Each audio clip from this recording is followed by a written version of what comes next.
Asked to come here today to talk about an infill project, which is a different set of challenges from complete regeneration, but equally interesting. So in the current economic climate, more and more councils are recognising the need to unlock the potential, of the existing estates without the need for wholesale demolition and the upheaval and cost that requires. Post-war estates, as we know, often contain redundant, unsafe and unused and neglected spaces, including lots of empty garages. And we're increasingly working with London boroughs to unlock the potential of those spaces. Here's some examples of infill projects which are either built or in construction. These examples are in Tower Hamlets, Islington and Lewisham. So today I'm talking about Dovercourt, where we worked with Islington Council. It's halfway between Highbury and Islington and Dalston. If you know it well, it's bounded by Southgate Road and Ballspond Road. It's a fairly popular estate with no major problems really. The buildings are in quite good condition and there's a strong, stable community of residents. But the spaces between the buildings, as the previous photograph showed, are in poor condition. It's also an area of high value, and for that reason, all of these criteria add up to making this estate, it's got really good potential for infill development. This talk's not about consultation per se, but resident input was key to every decision made on this project. Every proposal had to be a good story, had to be a good idea, either public realm or new homes. The existing layout is very typical with confusing fronts and backs configuration, lack of safe, attractive, legible routes. Your journey home wasn't very pleasant. And there was lack of connectivity to the surrounding streets and the bus stops and the pedestrian crossings. The red on the middle plan shows the demolition. That is all the garages, but also one block, which I'll point out here. One block here, which was in a particularly poor state. It backed onto the park and had a very unsafe route home. But the residents here were a particularly strong community of older people who wanted to stay together, live together, preferably on the same spot, which was a challenge. So, new homes are proposed on every garage site and rehousing the Romford House residents, still overlooking the Central Park. The Romford House residents ended up being relocated on a ball court, which was probably the most challenging part of the whole project. Overall, then, 70 new homes are proposed here, and the values are very good. So of the 70 homes, 50 will be for council rent and 20 for private sale. And the comprehensive package of public realm improvements is also funded by the sale of the new homes. The appointment of good landscape architects was key to this project, so that's Farrar Huxley Associates, because the improvements to the spaces between the buildings are as important, or actually possibly even more important than the buildings themselves, particularly for the existing residents. So we're going to look in a little bit more detail today at the proposals for the north and to the south of the estate. So the northern area, as I said, poor connections to neighbouring streets, poor connections to the bus stop and the pedestrian crossings, lots of empty garages, herds of bins, and lots and lots of concrete, which was very interesting because we found out from the Islington maintenance team that that's actually very expensive to maintain. So, these are the proposals for the northern area. We have new pedestrian, lots of connections to the outside, connecting back to the street, connecting back to the bus stop, making sense for when you cross the street. Also new homes, retention of mature trees, much improved planting, and reuse of the bottom of the tower, which is Threadgold House, which was empty, and there's actually quite a lot of area. So in a little bit more detail here, the proposals for the bottom of Threadgold House, it was a real opportunity to provide a new community room for the residents, a new attractive entrance to their homes, Also, What they didn't have was any bike and buggy store, so we could provide that, and a new bin store, and actually also a wheelchair flat. We used really attractive, robust materials. The residents wanted colour. We went for glazed brick.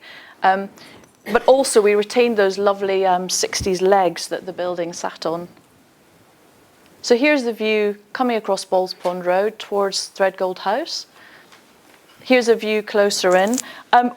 All the garages have gone, so the parking has to be re-provided. The parking is re-provided as surface parking. It takes up much less space than garages and can be integrated well with the landscaping. One of the good things, or key to this project really, is that Islington Council accept local lettings as part of their infill developments. It's particularly important in harnessing resident buy-in to the disruption that this will inevitably cause. So their enthusiasm really grew when they realised local lettings meant homes for local people on the estate.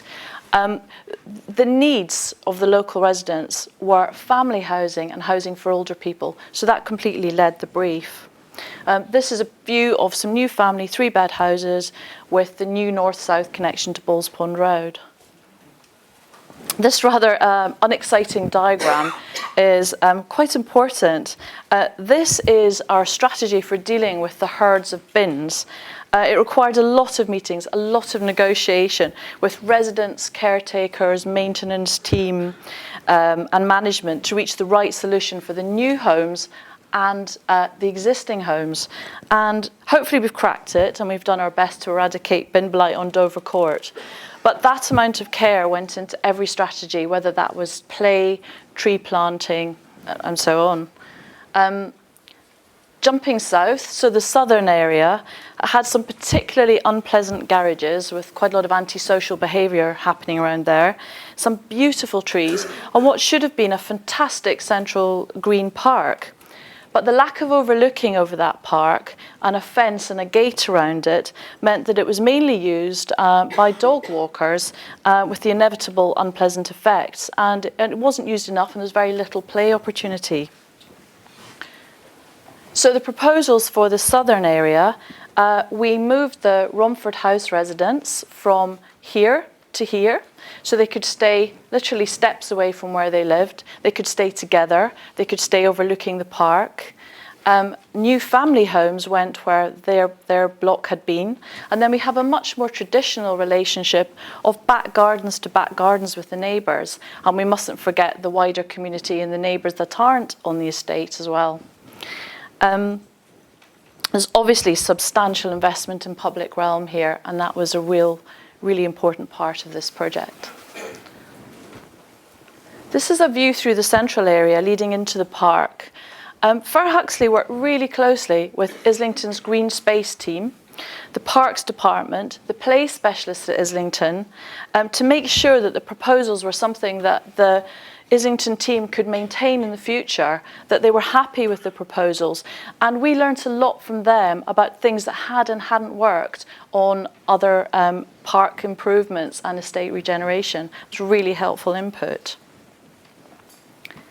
This is a picture of the new homes designed for the Romford House residents. These were built along the HAPPY principles, the housing and ageing population.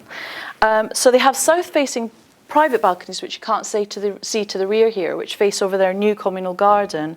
But they also have, on this face, on the north, is a deck access for their way home, where their front doors and their kitchen windows overlook this shared deck, with generous balconies to that deck, so they can meet their neighbours, sit together with their neighbours, overlook the park, and enjoy the life that's going on around them. This was so popular at consultation that sorry, I'm going on, I'll be quick. This was so popular at consultation that lots of other older residents on the estate signed up for these. There were additional homes available. And that meant that released family homes for local families because they were over-occupying their own homes. Very quickly, it was interesting that the private homes ended up on the most awkward, difficult parts of the site. And we ended up doing quite bespoke plans for those. We could do living rooms on the top with terraces and little courtyard gardens. This was more suitable for private sale and less suitable for affordable homes. very briefly, the materials we chose a really beautiful brick. We looked at the colours and we referred to the materials that are already in the estate and picked up on textures and colours within the existing environment. So finally, I'd say that infill sites don't lend themselves to repetition. They're very bespoke. They cannot be rushed. Each site is complicated. The changes need to meet the needs of existing residents and future residents. The wider benefits need to be central to the project, not an add-on. But we think the potential is well worth the effort. Thank you.